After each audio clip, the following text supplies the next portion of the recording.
Hello नमस्कार दोस्तों। Bihar DElEd exam में यहाँ पर बहुत ही बड़ा बदलाव किया गया है। अगर आप बिहार डीएलएड एंट्रेंस एग्जाम 2026 का फॉर्म भर रहे हैं तो उसमें बहुत ही बड़ा बदलाव किया गया है और फॉर्म अप्लाई का डेट अभी भी चल रहा है। लास्ट डेट आपका यहाँ पर 24 जनवरी है। 24 जनवरी तक आप जो है यहाँ पर फॉर्म अप्लाई कर पाएंगे। लेकिन क्या बदलाव किया गया है ये मैं आपको बता देता हूँ। ठीक है, बिहार डीएलएड एंट्रेंस एग्जाम में जो है जो लोग यहाँ पर जनरल कैटेगरी से बिलोंग करते हैं, ओबीसी कैटेगरी से बिलोंग करते हैं, एससी एसटी या ईडब्ल्यूएस, तो सभी को कुछ ना कुछ आरक्षण मिलता है। जनरल वाले भी कुछ ईडब्ल्यूएस में चले जाते हैं, कुछ जनरल के जनरल ही रह जाते हैं, चलो वे अलग बात है। ठीक है, लेकिन उनको कट ऑफ में छूट मिलता है। ठीक है, उनका कट ऑफ जो है कम जाता है, उनको कम रैंक पर भी उन्हें गवर्नमेंट कॉलेज मिल जाता है। गवर्नमेंट कॉलेज का जो फीस होता है क्योंकि वो बहुत कम होता है, 10,000 रुपये सालाना रहता है, मतलब 2 साल का डीएलएड का कोर्स हुआ, मात्र 20,000 रुपये लगा। तो यहाँ पर इस बार जो है आपका गवर्नमेंट बहुत सख्त है। आपका जो एग्ज़ाम कराती है यहाँ पर बिहार डीएलएड का, वो बीएसईबी कराती है। ठीक है, बिहार स्कूल एग्जामिनेशन बोर्ड। आज हम बात करने वाले हैं बिहार डीएलएड के बेस्ट बुक के बारे में, जो कि चक्षु पब्लिकेशन की तरफ से है। तो अगर आप बिहार डीएलएड 2026 एंट्रेंस एग्जाम के लिए तैयारी कर रहे हैं तो आप देखिएगा इस बुक में कि आपका पूरा सिलेबस कवर करती है। आपका जो हिंदी, गणित, विज्ञान, ठीक है, इंग्लिश, तो हर कुछ ये आपका कवर करती है स्टडी गाइड चक्षु पब्लिकेशन का, जिसमें कि आपको 3000 से भी ज़्यादा ऑब्जेक्टिव क्वेश्चन मिलता है, 8 सॉल्व पेपर्स मिलते हैं।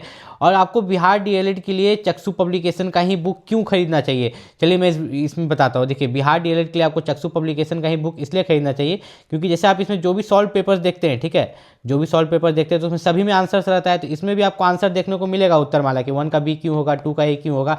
लेकिन इस बुक की सबसे खास बात यह है कि इस बुक में आपको डिटेल आंसर देखने को मिलता है। क्या मिलता है? Detail answer. ऐसे बहुत कम बुक होते हैं जिसमें कि आपको डिटेल आंसर देखने को मिलता है। जैसे यहाँ पर 1 का भी आपको यहाँ पर डिटेल में देखने को मिल रहा है। ठीक है, मतलब किसी टीचर की जरूरत नहीं, आप खुद से यहाँ पर पढ़ सकते हैं बिहार डीएलएड का।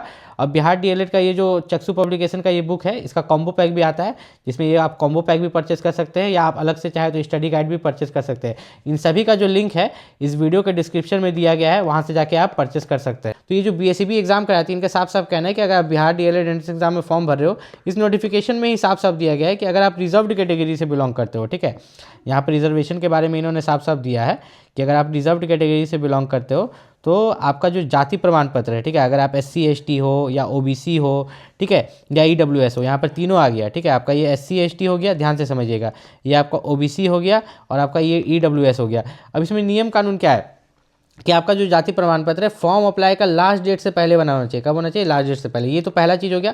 अब दूसरा चीज़ यहाँ पर बहुत इंपॉर्टेंट है, जो कि मैं आपको बताने वाला हूँ। दूसरा चीज़ ये है निवास प्रमाण पत्र को लेकर। ठीक है, बिहार राज्य के अभ्यर्थियों के लिए निवास प्रमाण पत्र, रेसिडेंशियल सर्टिफिकेट।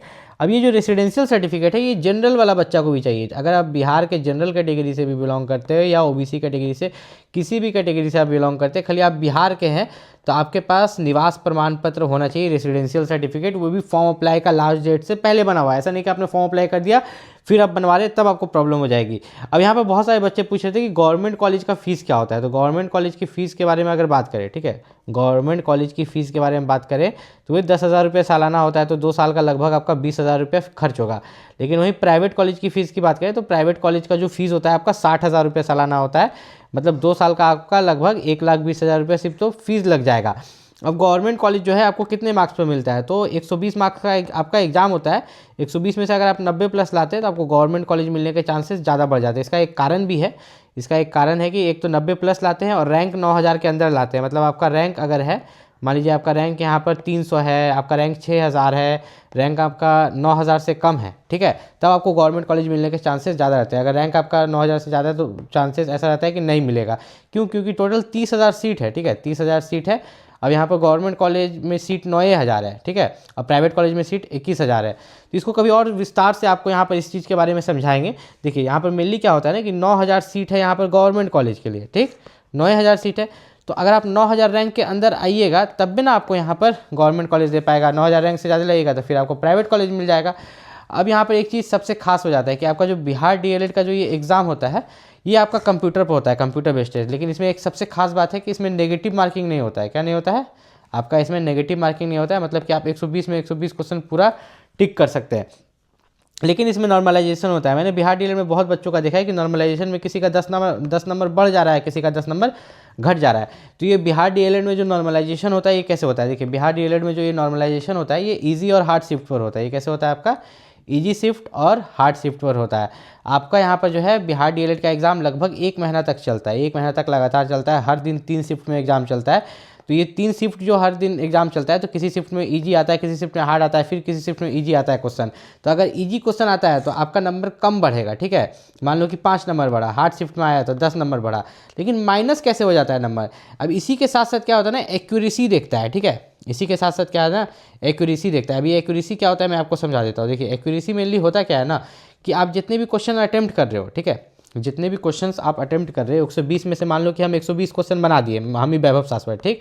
अब मेरा क्या हुआ कि 120 में से 120 क्वेश्चन तो बना दिए, नेगेटिव मार्किंग नहीं था, तो इसमें से मेरा 40 क्वेश्चन गलत हो गया। कितना? 40 क्वेश्चन गलत हो गया। तो हमको मिलना चाहिए कितना? 80 मार्क्स, ठीक है। 80 क्वेश्चन सही हुआ तो हमको 80 मार्क्स मिलना चाहिए, कोई नेगेटिव मार्किंग नहीं है। लेकिन आता है एक वर्ड, बहुत खतरनाक वर्ड, नॉर्मलाइजेशन। नॉर्मलाइजेशन बोलेगा अरे इसका ईजी शिफ्ट में एग्जाम पड़ा, 120 में से 120 क्वेश्चन ही बनाया, 40 को गलत कर दिया। ये नॉर्मलाइजेशन में इसको मार्क्स देना नहीं है, 10 मार्क्स घटा लो। क्यों? एक्यूरेसी के नाम पर। तो हमको मिल गया 70 मार्क्स। क्यों? क्योंकि हम एक्यूरेसी मेरा अच्छा नहीं था। आपको भले नेगेटिव मार्किंग नहीं है, ठीक है, नेगेटिव मार्किंग नहीं है, तो 120 क्वेश्चन में से ज़्यादा तुक्का आपको नहीं लगाना, आप 20 ठो लगाइए, ठीक है। ज़्यादा तुक्का लगाइएगा तो उसमें एक्यूरेसी का भी प्रॉब्लम आ जाता है। बिहार डीएलएड का जो है एंट्रेंस एग्जाम का लास्ट डेट जैसे कि एक्सटेंड हो गया है आपका 24 जनवरी तक, तो बहुत बच्चों का अभी भी सवाल है कि बिहार डीएलएड एंट्रेंस एग्जाम का फॉर्म भरे या ना भरे।